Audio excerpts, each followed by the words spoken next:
માધ્યમિક શાળા આલીદરમાં આપ સૌનું હાર્દિક સ્વાગત છે. આજે પેઇન્ટ પ્રોગ્રામની અંદર કુદરતી દ્રશ્ય વિદ્યાર્થી મિત્રો બનાવતા શીખશું. બનાવવું છે ને? હા. Yes or no? Yes. Very good. સૌથી પહેલા પેઇન્ટ પ્રોગ્રામની અંદર જઈશું. સ્ટાર્ટ મેનુ અને પેઇન્ટ પ્રોગ્રામ એની ઉપર ક્લિક કરશું. જેવું પેઇન્ટ પ્રોગ્રામની અંદર આ પ્રમાણે આપ્યું છે ને તે આપણું ફ્રન્ટ પેજ છે પેઇન્ટ પ્રોગ્રામ. સૌથી પહેલા વિદ્યાર્થી મિત્રો શું કરવાનું છે તો કે આપણી પાસે તમામ પ્રકારના ઓપ્શનો આપણે જોવા મળે છે. એમાં સૌથી પહેલું છે ને રેક્ટેંગલ લઈ લેવાનું. રેક્ટેંગલ એટલા માટે કે આખી સ્ક્રીન છે ને આપણે બેકગ્રાઉન્ડ છે આપણે કોઈ કલર પૂરી તો એક શેપમાંથી બીજા શેપમાં કલર જઈ ન શકે. એના માટે સૌથી પહેલા આપણે શું કરશું આ પ્રમાણે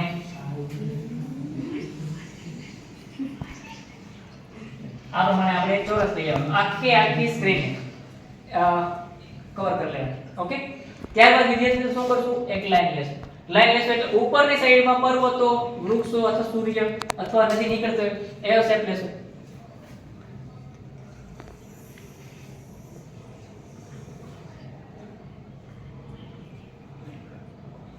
આ પ્રમાણે લાઈન આપશું અને એ લાઈનને વિદ્યાર્થીઓ થોડીક ઉપર લેશું.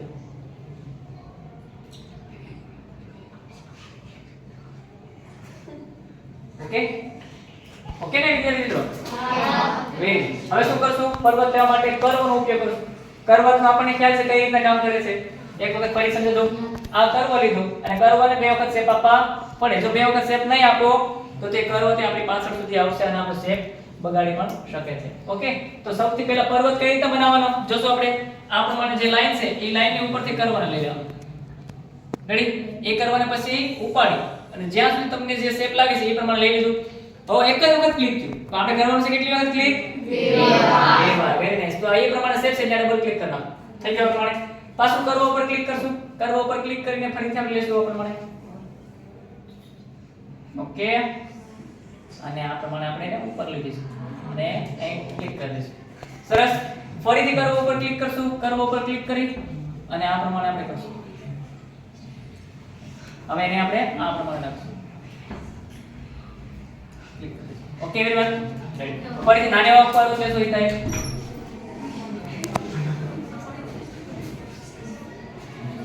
અને ઉપર લઈ જશું. હવે વિદ્યાર્થી મિત્રો નીચે આપણે વૃક્ષ બનાવવું છે તો વૃક્ષને સીધી સીધી લાઈન પર લેશું. પહેલા આને આપણે નાખી દઈશું અહીંયા.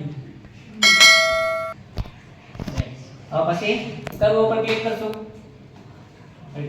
ફરીથી નીચે લેશું આ પ્રમાણે. એક વખત અંદર બે વખત લઈ લેશું અને બે વખત લઈને આને આપણે ખેંચી લેશું. તો આ પ્રમાણે બાજુમાં ફરીથી બીજો એક લેશું આ પ્રમાણે અને હવે વૃક્ષ લેશું. વૃક્ષને આ પ્રમાણે લઈ લેશું.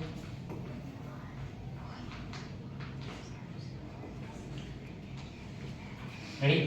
અને સેજ આ બાજુ લેશું. Okay perfect. હવે બેસી જાય પછી આપણે શું કરશું? હવે શેનો ઉપયોગ? પોલિંગનો ઉપયોગ કરશું. પોલિંગને આપણે શીખ્યા વિદ્યાર્થી મિત્રો કઈ રીતના તો કે એક લાઈન લેવાની એ જ્યાં સુધી સ્ટાર્ટિંગ પોઈન્ટ ને એન્ડિંગ પોઈન્ટ એને અડવાળામાં જોડવામાં ન આવે ત્યાં સુધી તે તમારી પાછળ આવશે. ઉદાહરણ તરીકે જોઈ લો. જ્યાં તમે ક્લિક કરશો ત્યાં તમારી પાછળ આવશે. જે જગ્યાએ તમે ક્લિક કરો તે જગ્યાએ તમારી પાછળ આવશે. હવે એને પૂર્ણ કરી દઈએ તો જરૂર તો પૂરી થઈ તો શું કરું? તો ગમે ત્યાં ક્લિક કરો તો પાછળ આવશે. જ્યાં સુધી એને સ્ટાર્ટિંગ પોઈન્ટ ને એન્ડિંગ પોઈન્ટ પૂરું કરવાનું ન આવે ત્યાં સુધી તે કોઈ જગ્યાએથી કોઈ જગ્યાએ તમારો પીછો મૂકશે નહીં. ખ્યાલ આવ્યો? તો એને આપણે કાઢી નાખશું. હવે એને આપણે કર્વની મદદથી આપણે એના થડ વૃક્ષના થડને બાંધશું.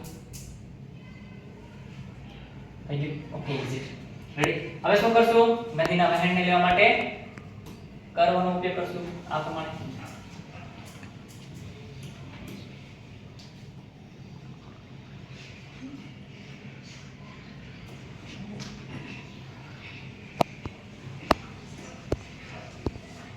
રેડી? અને આની અંદર પેન્સિલથી અલગ અલગ શેપ દોરશું. નદીનો વહેણ છે એવું લાગે એટલા માટે. Okay everyone. પછી અહીં આપણે સરસ મજાનો સૂર્ય લેશું. સૂર્યને આપણે નીચે લેવું હોય ઉપર લેવું હોય જ્યાં લેવું છે તે તમે લઈ શકશો. Okay right. હવે કઈ બાકી રહી છે? ઓકે. હવે આપણે શું કરવાનું? Colour push. તમારી રીતે તમે નીચે ઝાડવા કઈ દોરવું હોય આની અંદર કઈ સરસ મજાની હોડી કઈ દોરવી તો દોરી શકો. હવે કલર લેશું. કલરમાં વિદ્યાર્થી મિત્રો પર્વત ઉપર કલર કરશું. એ પહેલા આપણે ફિલ વિથ કલર લેશું. ખબર છે ને આપણને ફિલ વિથ કલર થી કોઈ પણ પિક્ચર ઉપર કલર દોરી શકાય છે અથવા પૂરી શકાય છે. સૌથી પહેલા શું કરશું, બધા પર્વતો છે એની અંદર કલર પૂરી દેશું સરસ બધા. ઓકે, હવે શું કરશું, વૃક્ષની અંદર વેસ કલર, વૃક્ષના થડની અંદર કલર વેશું અને એની સાથે સાથે આને પણ આપણે પૂરી દેશું અથવા એને ન રાખો તો આપણે ભૂસી પણ નાખીએ છીએ ઘડી. એના પછી આપણે નદીની અંદર લેશું કલર અથવા આ એટલા માટે જો વિદ્યાર્થી જો કોઈ પણ સમય આપણું કહે કે આપણે ઉપર નીચે કરશું ત્યારે ખ્યાલ આવે ભાઈ અહીંથી આપણો જે કલર છે બહાર ન નીકળે, એટલા માટે આપણે સૌથી પહેલા મોટું ચોરસ લેવું અને એટલા માટે આપણે ચોરસ લઈ લેવું જરૂરી છે. ઓકે, સૂર્ય ભગવાનની અંદર પેલા કલર પૂરશું આ પ્રમાણે. તો આ પ્રમાણે પછી એનું બેકગ્રાઉન્ડ તમને કોઈ કલર પસંદ આવતું હોય, ઉદાહરણ તરીકે બેકગ્રાઉન્ડ કેવું રાખશું આપણે, કેવા કલર રાખશું જોઈએ આપણે આ પ્રમાણે વાદળી ઘાટો રાખશું કે આ પ્રમાણે. Okay okay, very good. Yes or no? Yes. હવે નીચે વાદળી નીચે રાખો, ઉપર રાખો, ઉપર. હવે નીચે શું રાખશો? લીલો કલર લીલો, આછો લીલો આછો લેજો. ઓકે ઓકે, થઈ ગયો.